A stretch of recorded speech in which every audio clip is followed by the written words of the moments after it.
Welcome back to the deep dive. So let's say you're in your 40s maybe. You've done all the right things, built up a really solid nest egg. Mm-hmm.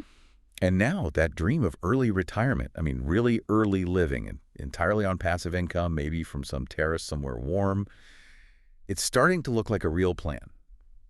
If that's you, then this deep dive is, well, it's specifically for you. It really is the ultimate goal for so many people, right? Financial independence, but decades before the usual age, and then completely untethering it from where you live. Exactly. But that requires a very specific financial blueprint. We're not talking about slow and steady capital growth here. You need high, consistent cash flow. And you need to know that, say, 7,500 Canadian dollars or whatever your number is going to show up in your account like clockwork. Like clockwork, yeah. And that is exactly what we have in front of us today. We are breaking down a detailed 2026 investment framework from people who've actually done this. They call themselves nomadic expats who live entirely off their portfolio. And their mission is ambitious. They want that consistent monthly income, but at the same time, their number one rule is preserving their capital. Which brings us right to the core tension of this whole idea. They're aiming for a yield, so the cash they actually get paid out, somewhere between 11.5 and 12.5%.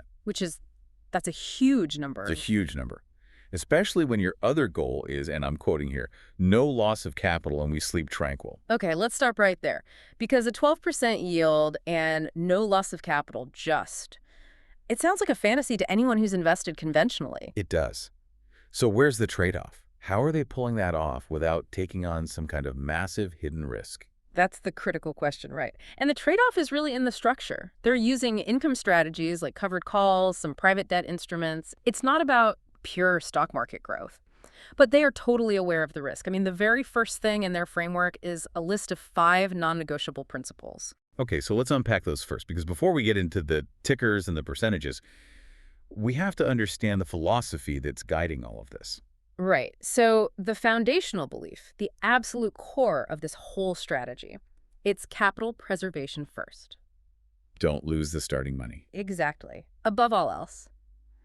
Because for our listener who's done accumulating and is ready to start living off this, that safety net is everything. If your principal drops 30%, your income goal just becomes impossible without selling at a loss. Right. You can't afford a major drawdown if you're living off the interest. And all the other principles kind of flow from that. They aim for growth with resilience, which just means they want the portfolio to grow, but specifically with scalable monthly income. Okay. They also prioritize risk-adjusted returns. They actually say they are willing to accept lower gains when the market is booming. In exchange for more protection when things go south. Precisely. Greater downside protection during bear markets. That sounds like discipline. But how do they actually do that? Are they just, sitting on the sidelines when markets are hot? Not sitting on cash, no, but structuring the portfolio so it's just inherently less volatile. And that ties into their consistency principle. Stay invested, avoid panic selling, and this is key, avoid trying to time the market. They actually cite Howard Marks, the investor, on having the right mindset to just ignore the day-to-day noise. And the last one, how they define success. Total return focus. Exactly. Their goal is an annual total return of around 20%, which is ambitious. But here's the massive distinction, the thing that defines this whole plan.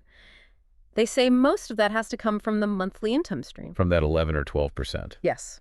Not from the value of the stocks going up. They need that cash to, pay rent in Spain or buy groceries in Mexico. So appreciation is nice, but it's the gravy. The income is the meal ticket. That's it, perfectly put. But this high-yield focus comes with a huge flashing warning sign that they point out themselves. It's the danger of net asset value erosion, NAV erosion. Okay, this is critical. What does NAV erosion actually look like for an early retiree? Are we talking about the difference between living well for 30 years versus running out of money in 15? Potentially, yeah. If your payout rate, that 12% yield, is too high and the portfolio isn't actually growing enough to cover it, the fund literally has to give you back your own money just to make the payment. They put it very simply. There is no free lunch in finance.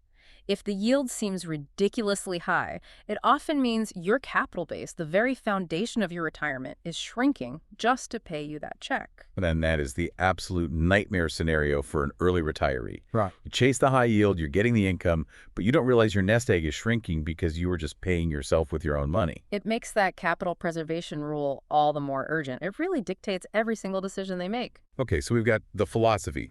Safety first, high income second. But the authors admit their 2025 portfolio wasn't quite there. The document says it was too risky and concentrated at the top. So what are they actually doing to fix that for 2026? Yeah, the concentration problem really came down to one specific ETF, HBTE. Okay. To put it simply, HBTE is a covered call ETF focused on the super volatile intersection of blockchain AI and fintech. It was paying out a massive yield, sometimes around 26%, but it made up about 10% of their entire portfolio. Wow. That is way too much exposure to speculative tech for a portfolio that's supposed to let you sleep at night. Far too much. So they had this high-risk gamble that was paying off, but they realized it was a threat to the whole structure. So what's the fix? The mitigation plan is very clear. Cut HBTE's market weight in half, down to no more than 5%. And then they're balancing that out by increasing their positions in more stable, lower-weighted investments. It's a deliberate shift away from that speculative tech. And what are those stabilizing things they're adding? They're boosting HTA, which is another tech ETF in Canada, but it's equal-weighted and avoids the crazy crypto part of the market. And more importantly, they're seriously upping their stakes in sectors known for stability. Specifically European banks, so the EBNK ETF, and utilities, the UDs ETF. Right. The European banks give them geographic diversity and a foothold in emerging markets through banks like Santander or BBVA.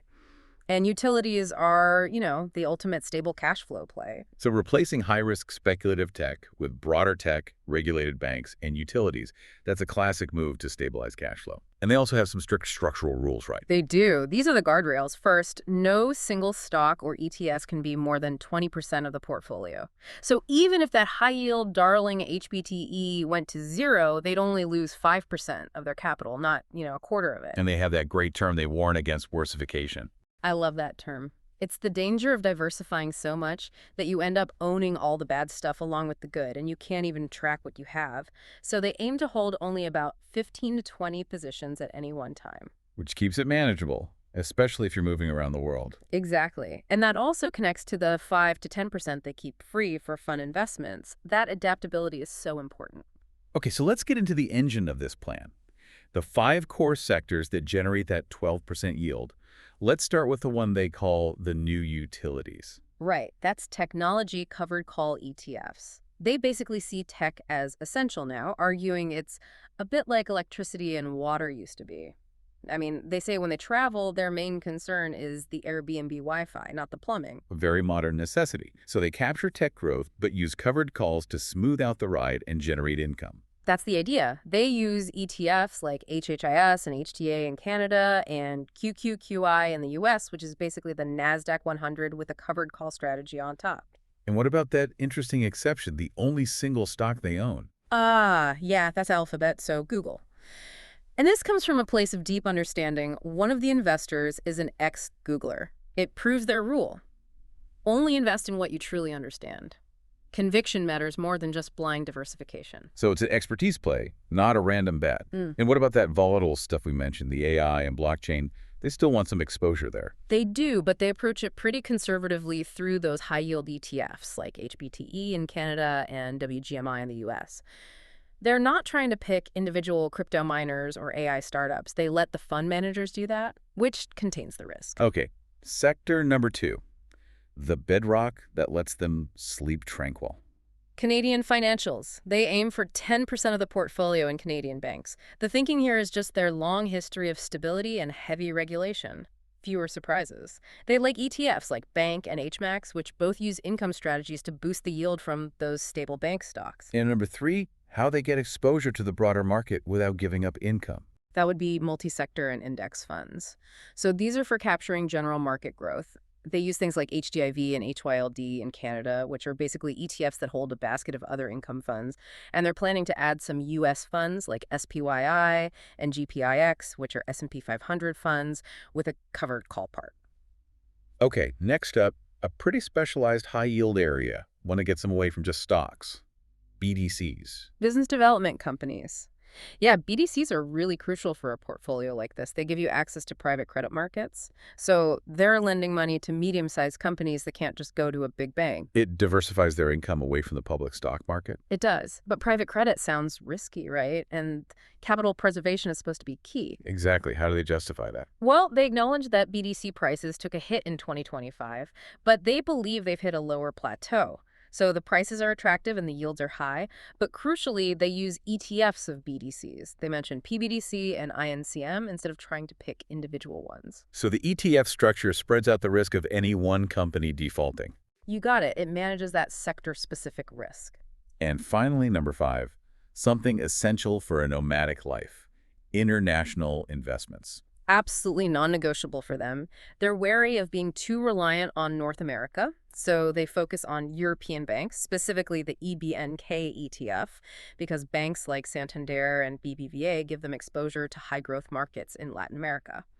They also use a fund called NIHI, which tracks developed markets in Europe, Australasia, and the Far East. Basically everything except the US and Canada. So it's a globally diversified portfolio that's been specifically engineered for monthly cash flow. And they had a few other smaller stability plays in there too, right? They did, yeah. They keep smaller positions in healthcare, so HHL, some midstream pipelines like ET, which are kind of like toll roads for oil and gas, and a few credit and convertible bond funds. All of those are just for extra yield and stability that isn't tied directly to the S&P 500 or the NASDAQ. All right, let's talk logistics. Because for someone in their 40s who's ready to pack up and go, how does this investment strategy actually handle the real-world headaches of being a nomad?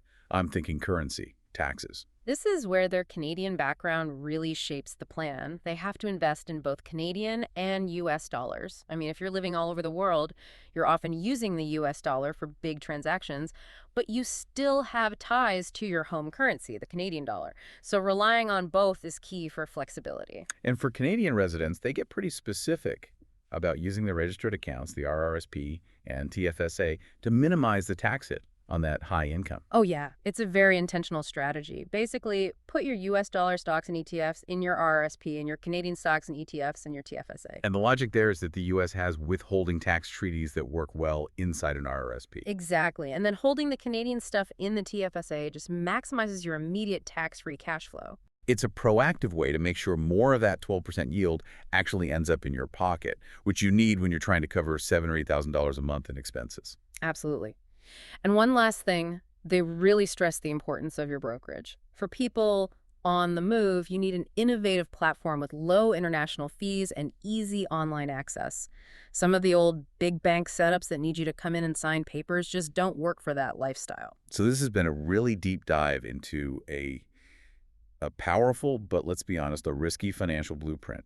It's tailored specifically for early retirement abroad. Right. To recap for you listening, this plan prioritizes that super high monthly income using things like covered call ETFs and BDCs. It actively cuts back on risky, concentrated tech and shifts towards stability with financials and international assets. And it's all governed by strict rules to avoid that dreaded NAV erosion. And yet, after all that strict planning, they admit the plan is fluid. Yes. They say their portfolio will almost certainly look different by the end of 2026 because of the market's ebb and flow.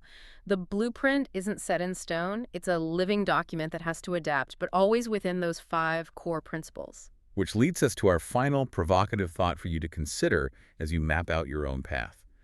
The source material reserves a pretty big chunk of the portfolio, 10 to 20%, for not yet defined investments. Right. For adaptability, for new ideas that will inevitably pop up. So here's the question for you.